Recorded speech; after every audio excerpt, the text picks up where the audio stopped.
Hello বন্ধুরা, কেমন আছো তোমরা সবাই? আশা করি খুব ভালো আছো। আমি প্রিয়াঙ্কা কিচেনে তোমাদের সবাইকে স্বাগতম। আজকে আমি বানাবো ডিমের কোরমা।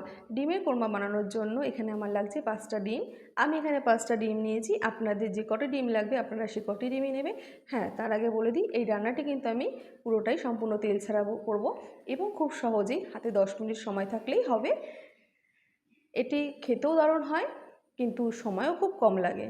তো এখানে 5টি ডিম দিয়েছি সামান্য একটু নুন আর দিয়েছি কিছুটা গোলমরিচের গুঁড়ো দিয়ে ভালোভাবে মিশিয়ে নেব। এখানে একটি কড়াই বসিয়ে কড়াইতে সামান্য একটু বাটার দিয়েছি। বাটারটি গলে গেলেই ডিমের মিশ্রণটি দিয়ে দেব। ডিমটি দেওয়ার সাথে সাথে নাড়ানোর কোনো প্রয়োজন নেই। এভাবে জমাট বাঁধলে আস্তে আস্তে খুন্তি দিয়ে সরিয়ে দেবেন, তাহলেই হয়ে যাবে।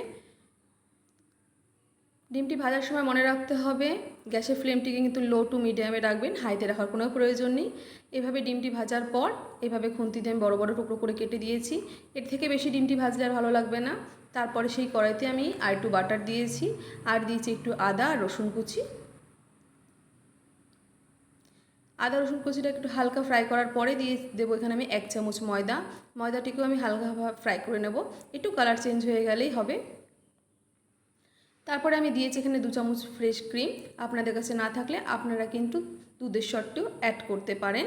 মশলাটিকে ভালোভাবে মিশিয়ে নেওয়ার পর এখানে দিয়েছি আমি 1 চামচ গুঁড়ো দুধ দিয়েও আমি ভালোভাবে মশলাটি মিশিয়ে নিয়েছি। তারপরে দিয়েছি 1 চামচ গোলমরিচের গুঁড়ো আর দেবো এখানে আমি সামান্য পরিমাণে চিলি ফ্লেক্স। ব্যাস, ডিমটি দিয়েও নাড়িয়ে চাড়িয়ে রেসিপিটা আমার হয়ে গেল।